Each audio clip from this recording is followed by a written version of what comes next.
Pemirsa, khususnya mahasiswa program studi perencanaan wilayah dan kota Universitas Terbuka, selamat berjumpa dalam program perkuliahan Universitas Terbuka. Pada pertemuan ini kita akan membahas mata kuliah Sistem Informasi Perencanaan dengan kode mata kuliah PWKL 4209 dengan topik Kebutuhan Teknologi Informasi dari perspektif pengguna, khususnya dalam konteks perencanaan tata ruang wilayah dan kota. Ada beberapa hal yang mendasari mengapa kemudian masalah ini penting. Artinya, kenapa teknologi ini penting, teknologi informasi ini penting di dalam perencanaan tata ruang. Alasan yang pertama adalah terjadinya pergeseran paradigma, di mana perencanaan yang dulu tata ruang itu perencanaan tata ruang dari top down, sekarang cenderung bergeser menjadi bottom up. Selain itu juga kesiapan pemerintah daerah di dalam menerima teknologi informasi juga masih kurang. Sehingga hal ini mendorong perlunya bagaimana nanti teknologi informasi, dalam hal ini khususnya teknologi informasi geomatika bisa dimanfaatkan untuk perencanaan tata ruang.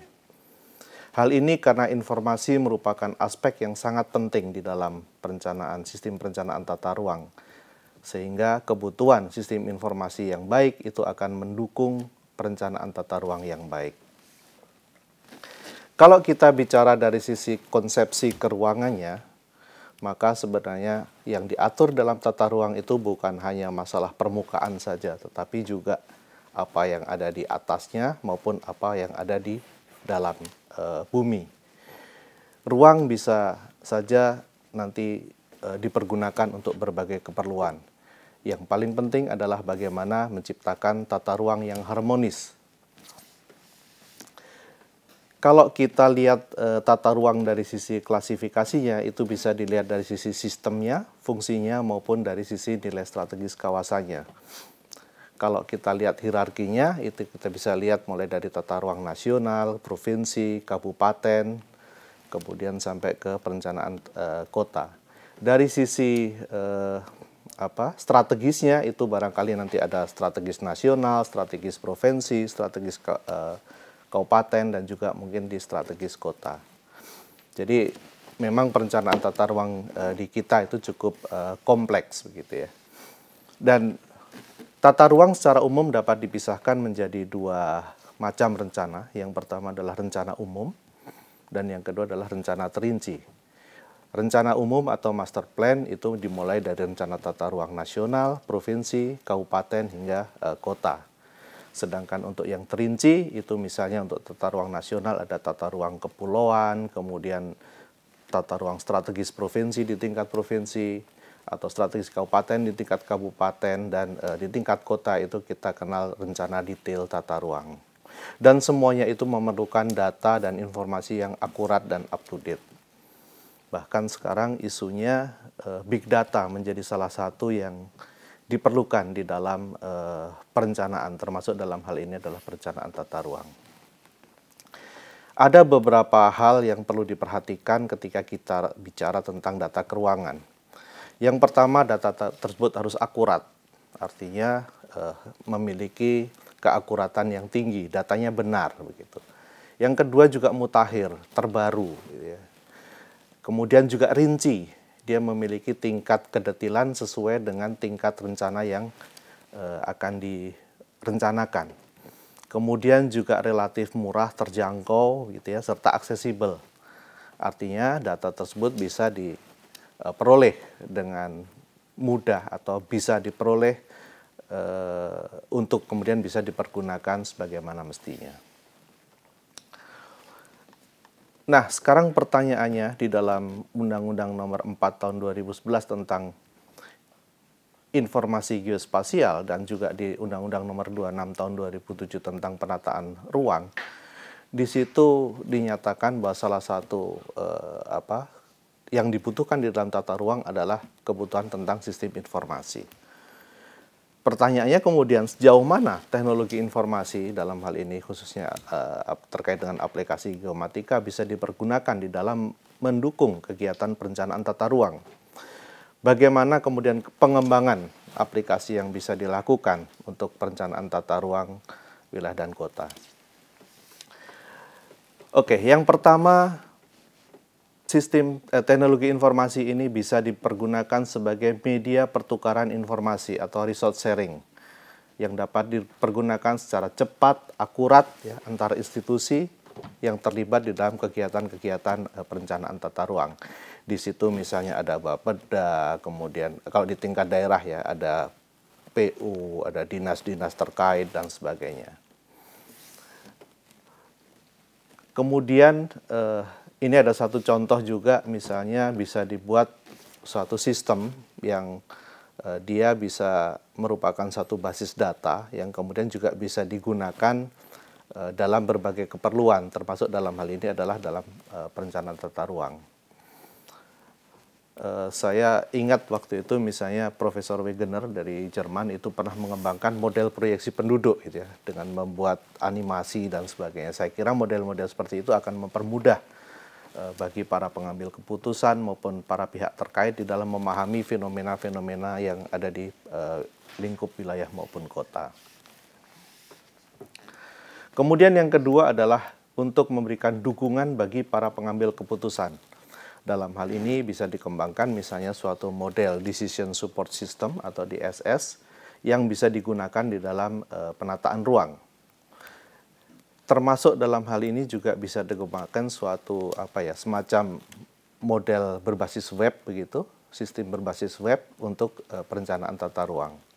Sehingga nanti para pengguna dalam hal ini misalnya SKPD yang terkait atau kemudian juga masyarakat dan para pengambil keputusan bisa memiliki akses terhadap sistem informasi tersebut. Yang ketiga adalah dukungan dalam proses perencanaan partisipatif. Di luar negeri jamak dikembangkan suatu model informasi yang dimana dengan model itu kemudian para masyarakat bisa mengakses data-data dan informasi yang ada di situ, kemudian ada media dialog di dalam sistem itu, sehingga kemudian dengan sistem dialog itu bisa dikembangkan diskusi dan sebagainya yang kemudian pada ujungnya bisa digunakan untuk semacam pengambilan keputusan di dalam masyarakat. Jadi ada partisipasi publik yang bisa menggunakan sistem tersebut di dalam berbagai pengambilan keputusan terkait dengan penataan ruang misalnya. Kemudian yang keempat adalah dapat digunakan untuk memberikan informasi yang cepat dan dinamis. Jadi bisa misalnya dikembangkan suatu dynamic model gitu ya di dalam perencanaan tata ruang. Ini contohnya perencanaan untuk mengantisipasi bencana. Bisa misalnya dibuat suatu model yang sifatnya dia real time, yang kemudian misalnya terjadi hujan, kemudian itu dimodelkan, kemudian dihitung limpasannya dan sebagainya sehingga dari model itu kemudian bisa diperkirakan kapan banjirnya akan datang, apa yang harus diantisipasi, seberapa luasan banjirnya dan sebagainya. Nah, model-model dynamic model seperti ini yang menurut saya akan juga sangat bermanfaat bagi masyarakat ya di dalam memahami bagaimana fenomena ruang yang terjadi. Hal ini tentunya tidak lepas dari keberadaan Indonesia yang berada di wilayah yang rawan bencana. Kemudian yang kelima, bisa juga dipergunakan untuk memberikan informasi terkini, informasi keruangan terkini yang sifatnya di real time, yang tentunya peka terhadap aspek ruang dan waktu. Misalnya dapat dibuat suatu model perubahan guna lahan yang dikenal dengan spatio-temporal model. Ada satu penelitian yang pernah saya lakukan itu misalnya dengan membuat model perubahan lahan yang kemudian berdampak pada limpasan air gitu ya. Ini pernah saya publikasikan dengan judul kurang lebih model hubungan antara guna lahan dengan potensi rawan banjir yang sudah publish di satu jurnal internasional. Kemudian ada lagi contoh yang lain, misalnya yang keenam yaitu dipergunakan untuk membantu proses analisis sektoral di dalam penyusunan dokumen tata ruang. Jadi ada beberapa contoh penelitian misalnya untuk penentuan lokasi kawasan gitu ya. Jadi pemodelan berbasis sistem informasi geografis yang dikembangkan untuk menentukan mana misalnya kawasan yang layak untuk industri, kemudian penentuan lokasi perdagangan retail, kemudian juga penentuan berbagai lokasi fasilitas umum seperti misalnya pos pemadam kebakaran, dan lain sebagainya. Cukup banyak penelitian sudah pernah dilakukan, termasuk yang dilakukan oleh beberapa bimbingan saya, baik S1 maupun S2 di Universitas Diponegoro, yang mencoba mengembangkan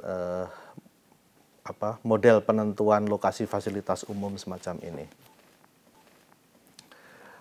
Nah, sekarang pertanyaan berikutnya, mengapa sistem informasi untuk penataan ruang?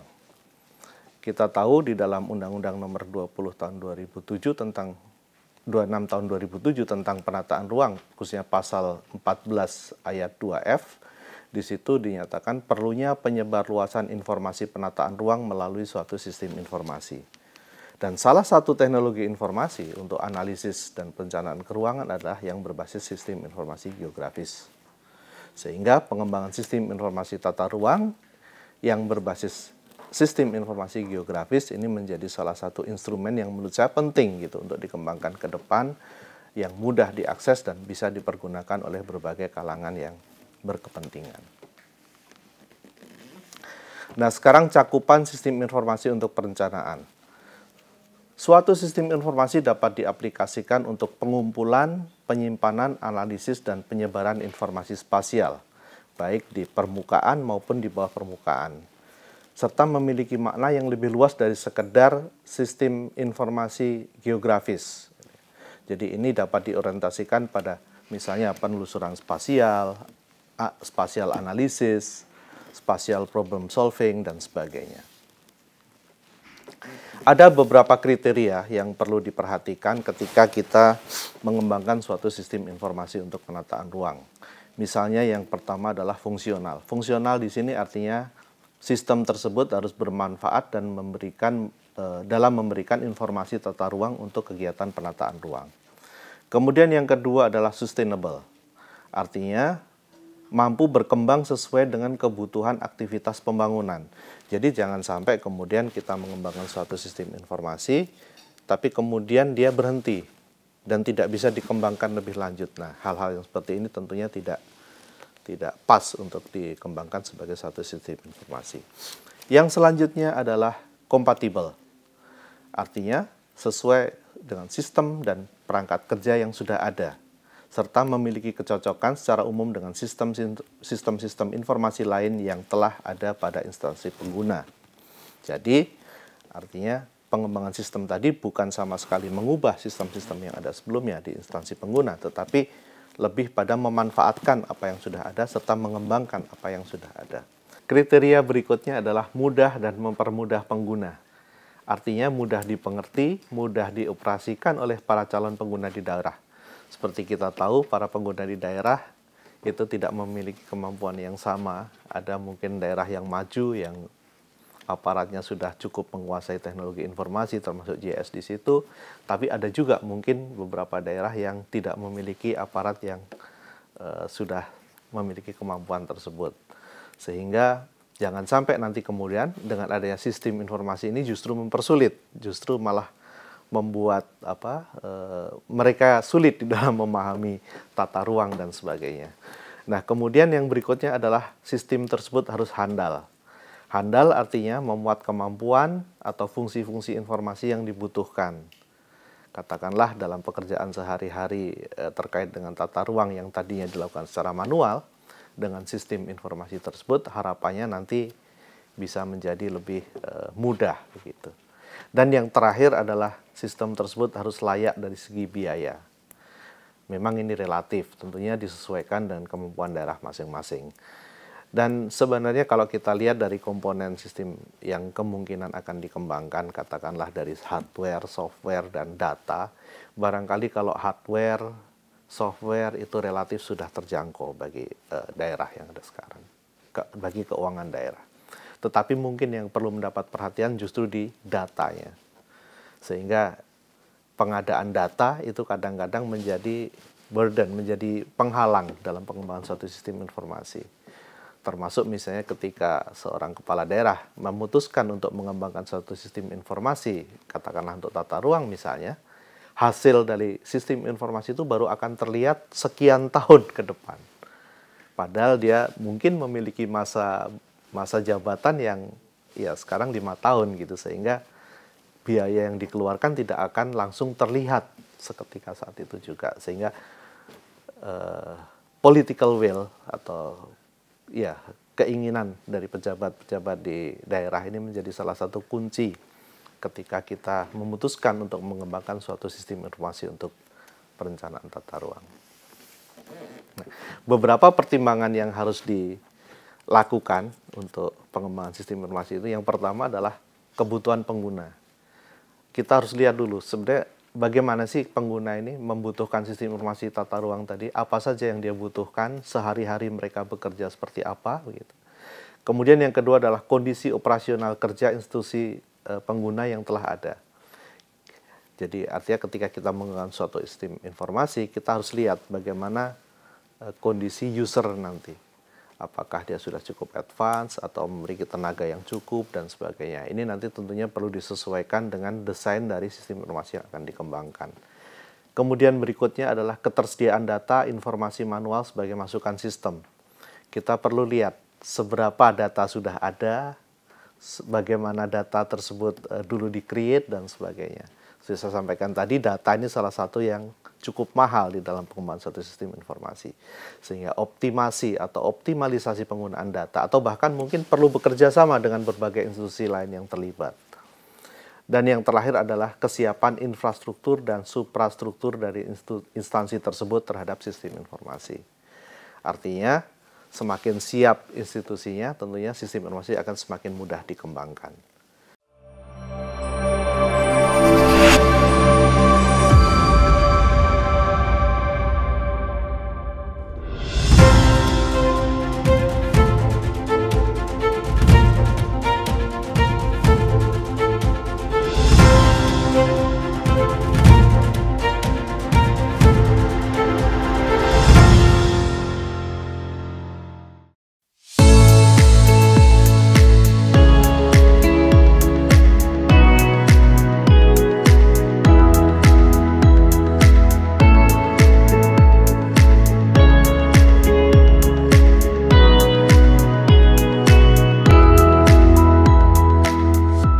Pemirsa, khususnya mahasiswa program studi perencanaan wilayah dan kota Universitas Terbuka, selamat berjumpa dalam program perkuliahan Universitas Terbuka. Pada pertemuan ini, kita akan membahas mata kuliah Sistem Informasi Perencanaan dengan kode mata kuliah PWKL 4209 dengan topik Big Data di dalam mendukung implementasi kota cerdas. Yang pertama, apa itu sebenarnya kota cerdas? Bagaimana sebenarnya konsep kota cerdas? Banyak definisi yang ada dalam literatur terkait dengan apa itu kota cerdas. Salah satunya yang dikemukakan oleh Appio, dia mendefinisikan kota cerdas adalah kota yang dapat menciptakan kemampuan bersaing masyarakat lokal melalui inovasi untuk meningkatkan kualitas hidup dan kualitas layanan publik menuju lingkungan yang lebih baik. Ada juga definisi-definisi yang lain, namun yang ingin saya sampaikan di sini, yang ingin saya tekankan adalah bahwa kota cerdas ini mengutamakan adanya inovasi yang intinya dia untuk menciptakan kehidupan masyarakat yang lebih baik. Kota cerdas biasanya fokus pada upaya bagaimana penggunaan infrastruktur fisik dapat mencapai kualitas hidup yang baik melalui berbagai inovasi yang terkait dengan inovasi ekosistem. Dan dari berbagai definisi tersebut, kota cerdas fokus pada penggabungan 3 komponen. Yang pertama adalah infrastruktur fisik, kualitas hidup, dan inovasi ekosistem untuk mencapai keberlanjutan dan kehidupan kota. Ada beberapa karakteristik dan faktor di dalam kota cerdas. Giffinger misalnya membagi menjadi 6 komponen kota cerdas. Yang pertama adalah smart economy, kemudian yang kedua adalah smart people, yang ketiga adalah smart governance, yang keempat adalah smart mobility, yang kelima adalah smart environment, dan yang terakhir adalah smart living. Nah, kita lihat satu persatu. Yang pertama tentang lingkungan cerdas atau smart environment. Smart environment adalah penggunaan teknologi untuk meningkatkan kinerja dan layanan yang efisien sehingga dapat menciptakan manajemen lingkungan yang cerdas. Misalnya dengan pengoptimalan daur ulang limbah, dengan sensor pintar dan sebagainya sehingga tercipta kualitas lingkungan yang baik dan dengan menggunakan teknologi-teknologi yang sesuai. Kemudian yang kedua, mobilitas cerdas. Mobilitas cerdas adalah upaya inovasi untuk menggunakan teknologi, misalnya termasuk di sini adalah teknologi Internet of Things untuk mengatasi berbagai permasalahan yang terkait dengan mobilitas perkotaan. Kemudian yang ketiga adalah masyarakat cerdas atau smart people. Di sini adalah kemampuan dan kesiapan sumber daya manusia untuk menciptakan inovasi sebagai solusi untuk masalah perkotaan dan untuk menerima perubahan menuju kota pintar. Misalnya dalam konteks sumber daya manusia adalah keterampilan dan kompetensi individu dan kompetensi kelompok yang ada di masyarakat tersebut. Atau modal sosial, kualitas dan hubungan antara institusi sosial yang ada. Kemudian yang keempat adalah smart economy atau ekonomi cerdas. Ini bertujuan untuk menciptakan ekonomi perkotaan yang efektif dan efisien dan lingkungan bisnis yang lebih kompetitif. Dan serta di sini juga melibatkan teknologi informasi dan komunikasi untuk memfasilitasi hubungan kemitraan lintas batas dalam lingkup regional, nasional, bahkan multinasional. Selanjutnya adalah tata kelola cerdas atau smart governance. Ini adalah implementasi TIK di bidang pemerintahan untuk layanan publik secara efektif dan efisien. Dan tidak seperti e-government yang dapat menjadi sistem parsial, pemerintah yang cerdas adalah lebih terpusat dan bersifat lebih terintegrasi. Dan yang terakhir adalah kehidupan cerdas atau smart living. Adalah upaya meningkatkan kualitas hidup masyarakat dengan memanfaatkan teknologi informasi dan Internet of Things yang diharapkan dapat mengurangi kerentanan dan meningkatkan ketahanan di dalam menghadapi bencana. Dalam hal ini misalnya kita melihat dalam konteks bencana, termasuk aspek peningkatan kualitas kesehatan, pendidikan, dan layanan sosial. Nah, satu hal yang terkait erat dengan masalah kota cerdas ini atau smart city ini adalah adanya revolusi industri 4.0. Mungkin kita semua sudah mendengar ya ada berapa pilar di dalam industri 4.0. Yang pertama adalah Internet of Things. Kita tahu semua sekarang perangkat terhubung dengan internet. Bahkan kita juga merasa mati gaya gitu, kalau tidak ada internet. Gitu ya. Mobil, TV, semua terhubung ke internet. Bahkan webcam yang ada di mana-mana itu juga semua terkonek dengan internet. Itulah fungsi dari Internet of Things yang ada sekarang. Yang kedua adalah big data, yang ini nanti saya akan bahas lebih lanjut. Big data ini adalah data yang berukuran besar dengan berbagai format, gitu ya. Dan data terkini sesuai dengan waktu saat ini, serta sifatnya dia crowdsourcing. Terkumpul dari berbagai sumber, termasuk dari media sosial. Mungkin kita tidak menyadari bahwa setiap hari perilaku kita juga di-capture gitu ya. Kalau kita buka HP misalnya tiba-tiba ini kita ditawari mau ke kantor gitu. Sebelum kita mengetik mau ke kantor sudah dikasih tahu ini kita mau ke kantor. Karena apa? Setiap hari kita arahnya ke kantor sehingga dia mempelajari perilaku kita, si mesin cerdas ini, kemudian dia menawarkan hal seperti itu. Misalnya kita buka search di toko online gitu mencari sepatu. Tiba-tiba ketika kita buka media yang lain, Facebook atau apa, tiba-tiba keluar tawaran sepatu. Nah, itu kan semua adalah memanfaatkan data besar tadi untuk kemudian digunakan sebagai fungsi ekonomi, ya, pemasaran dan sebagainya. Salah satu contoh lain dari penggunaan big data adalah apa yang kita pegang sehari-hari di Google Map. Google Map itu sebenarnya mengumpulkan data informasi perjalanan yang kemudian dia compile gitu, kemudian dia pergunakan untuk memberi informasi tentang mana yang macet, mana yang... Kita bisa saja misalnya menipu Google Map dengan membawa, katakanlah kita bawa 100 HP gitu. Kemudian kita berhenti di satu tempat. Nah, 100 HP tadi yang memberikan informasi bahwa berhenti, itu kemungkinan oleh Google akan ditangkap sebagai jalan tersebut macet gitu. Nah, ini kan salah satu bentuk partisipasi publik di dalam mengenerate suatu informasi, dan itu sudah dimanfaatkan oleh Google yang sebelumnya dikembangkan oleh Waze, mungkin kalau para mahasiswa kenal itu. Juga termasuk open spatial data. Sekarang kita bisa mengunduh berbagai data spasial yang bisa kita peroleh secara gratis dengan menggunakan software-software yang sifatnya open source. Katakanlah misalnya software GIS QGIS, itu bisa kita gunakan untuk generate data-data spasial yang dapat kita peroleh secara gratis.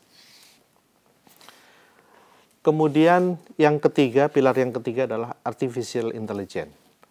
Di sini adalah mesin cerdas yang berpikir seperti manusia. Data dalam format digital dan terjadi otomatisasi interpretasi dan analisis data.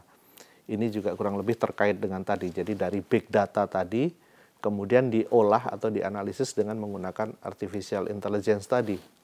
Sehingga artificial intelligence tadi bisa mengetahui perilaku yang dilakukan oleh kita, katakanlah sebagai pengguna atau pasar begitu. Mereka bisa menjual data itu juga.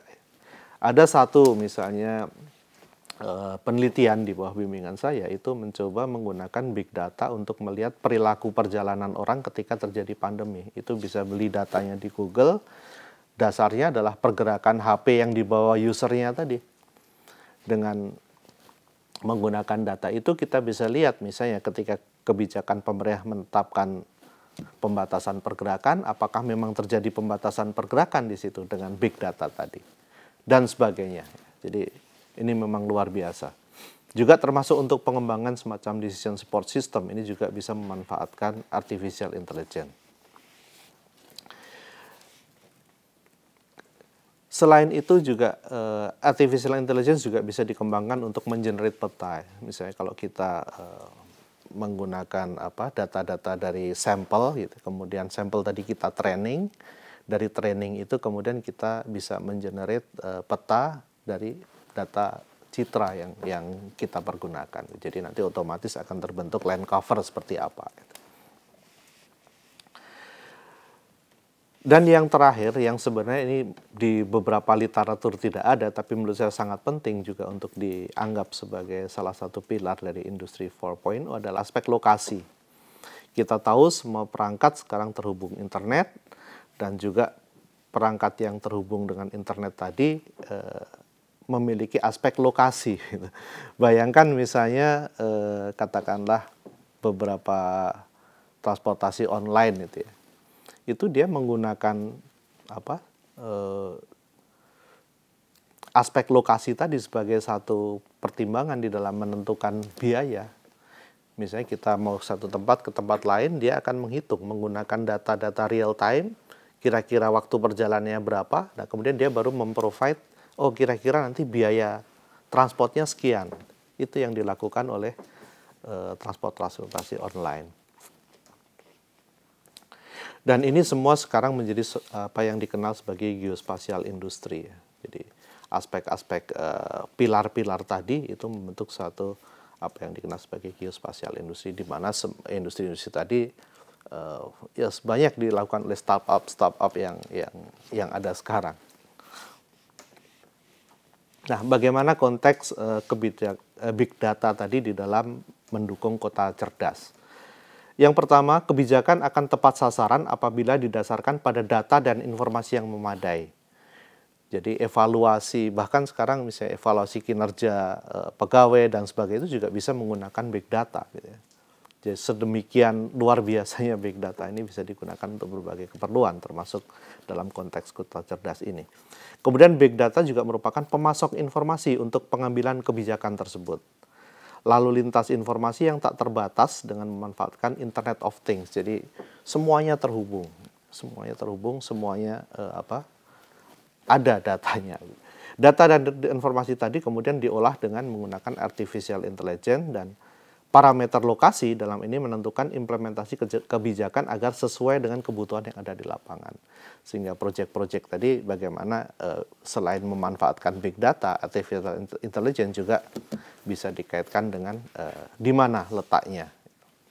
Nah, contoh penggunaan big data yang lain misalnya penanganan keluhan warga secara cepat dan efisien.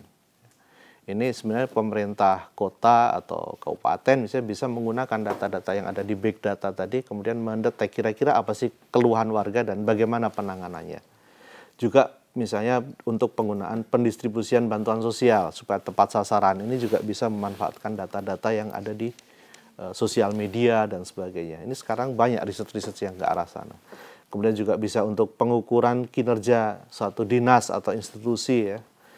Juga untuk prediksi bencana misalnya banjir, rob, gunung berapi itu bisa juga memanfaatkan teknologi tadi.